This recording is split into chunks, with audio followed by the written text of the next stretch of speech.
Buenas tardes, con ustedes Manuel Fernández. Bienvenidos a mi canal de historia contemporánea. Todos sabemos las ganas tan enormes que tiene Benjamín Netanyahu de atacar y destruir Irán. Así las cosas, podría parecer sorprendente que las relaciones entre Irán e Israel no siempre han sido así. Vamos a remitirnos a la fundación del Estado de Israel y a uno de sus padres fundadores, Ben Gurión, a su visión de la geopolítica del próximo Oriente. Según Ben Gurión, cualquier actor regional que no fuese al mismo tiempo árabe y musulmán era un potencial aliado de Israel. Para empezar, estaba Turquía, que era musulmán pero no árabe. Y a continuación estaba Irán, que estaba en el mismo caso. Entonces, estos tres países, Irán, Turquía e Israel, en la visión de Ben Gurión, eran aliados naturales, aliados potenciales, porque además se situaban en la periferia del mundo árabe. Y de hecho, la colaboración entre los tres funcionó bastante bien durante mucho tiempo, concretamente hasta el año 1979, en el que el Shah de Irán fue derrocado y se instauró la República Islámica y apareció su líder supremo, el Ayatollah Khomeini. Pero aunque, por ejemplo, Turquía pidió la retirada de Israel de los territorios árabes ocupados, pues se negó a acciones más enérgicas, más explícitas. Y en cuanto a los actores no estatales, quienes eran los potenciales aliados de Israel, los cristianos libaneses, los drusos, los kurdos, los bereberes, todo el que reuniese la condición de no ser o musulmán o árabe.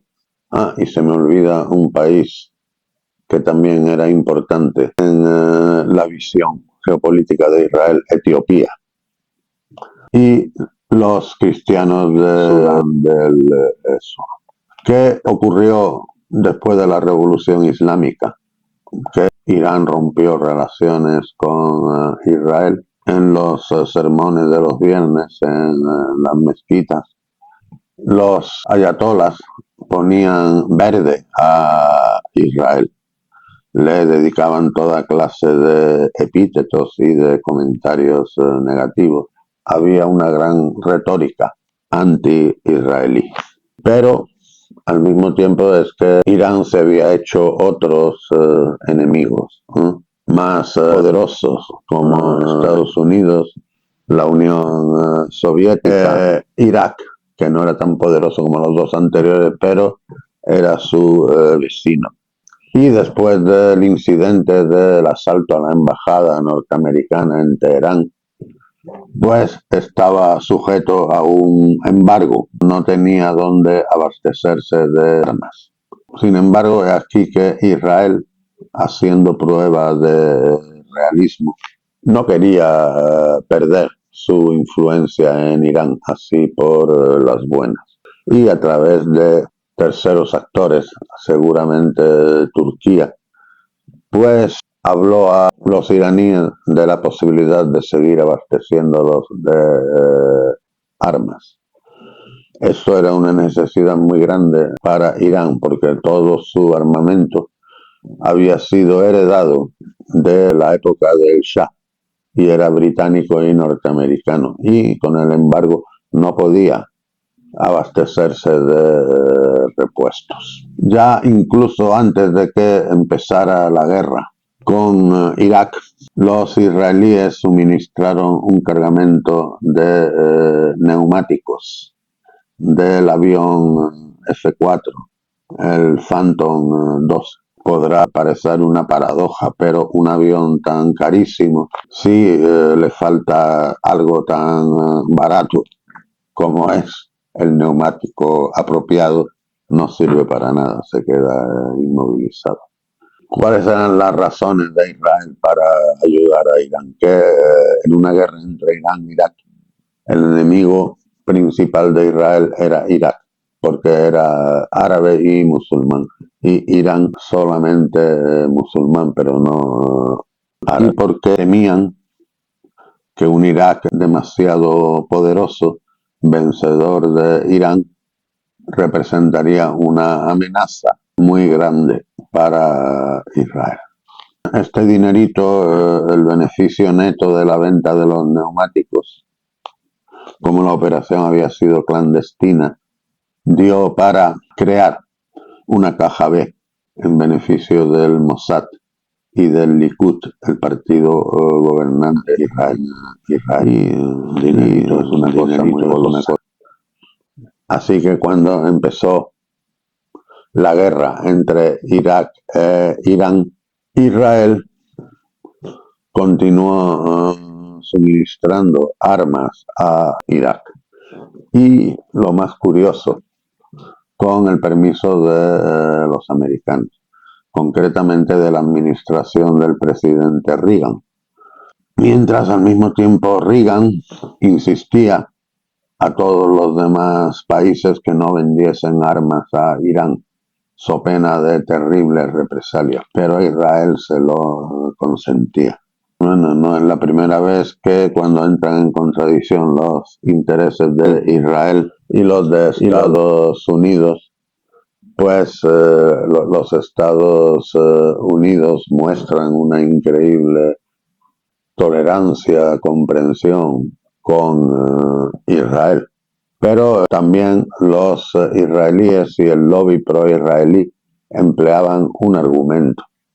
Decían, sí, a nosotros nos interesa que Irak gane la guerra, pero no que la gane demasiado deprisa, ni que obtenga una victoria absoluta, porque entonces tendremos un Irak demasiado fuerte. Lo que nos interesa es que la guerra dure mucho tiempo, que se destrocen los unos a los otros y que queden los dos muy debilitados, que fue en efecto lo que ocurrió, porque la guerra entre Irak e Irán duró 8 años. Parece ser que Reagan dijo a los israelíes, bueno, podéis venderles armas, pero no armas muy sofisticadas, ¿no? Armas así básicas.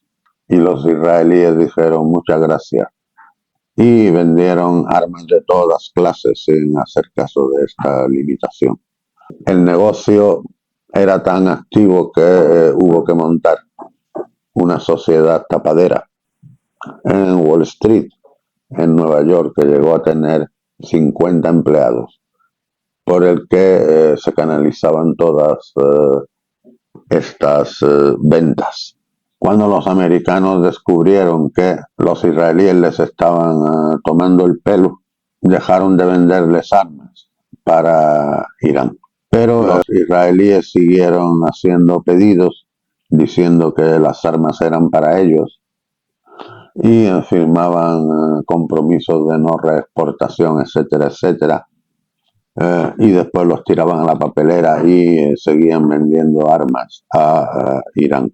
Probablemente la mayor parte del armamento que recibió Irán durante la guerra contra Irak era de origen israelí.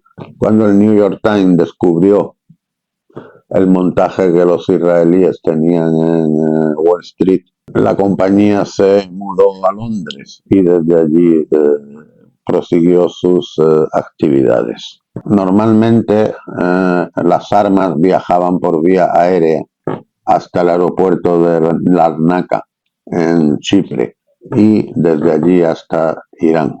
No todo podía viajar por avión, así que los israelíes también embarcaban los pedidos iraníes en el puerto de Eilat y desde allí navegaban hasta Bandar Abbas en Irán. Y por si esto fuera poco, también abrieron una ruta terrestre. Esta ruta terrestre atravesaba Siria.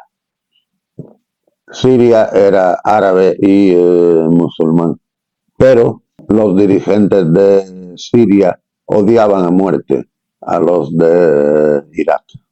En otro vídeo hablé cómo en la guerra del Golfo, cuando Estados Unidos formó una coalición para atacar Irak, los sirios se apuntaron los primeros.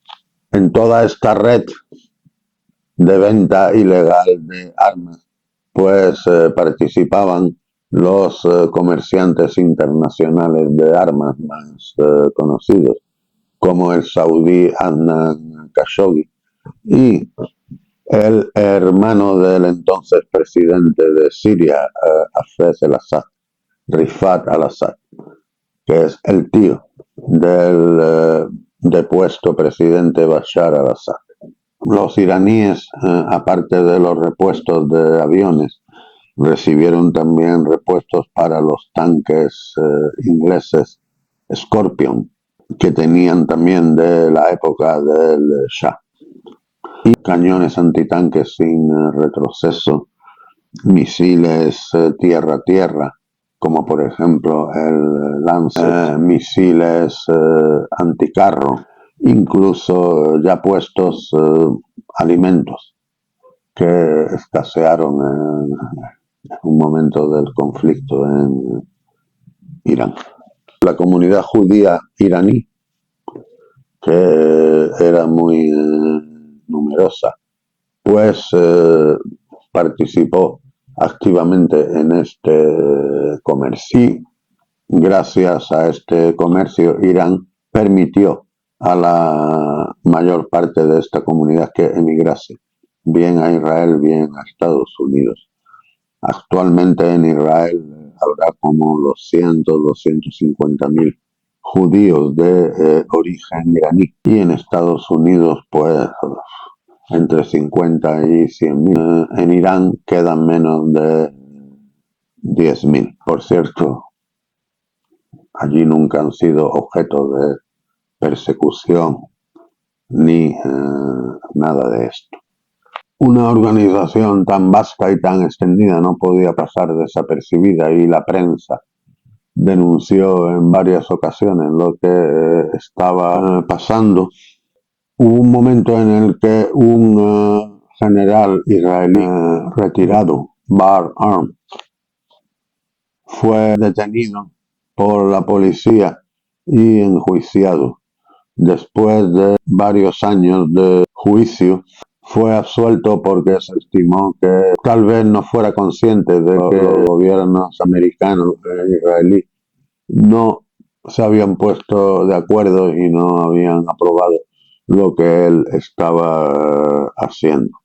También hubo un caso en el que los israelíes y los iraníes colaboraron activamente en una operación militar contra Irak.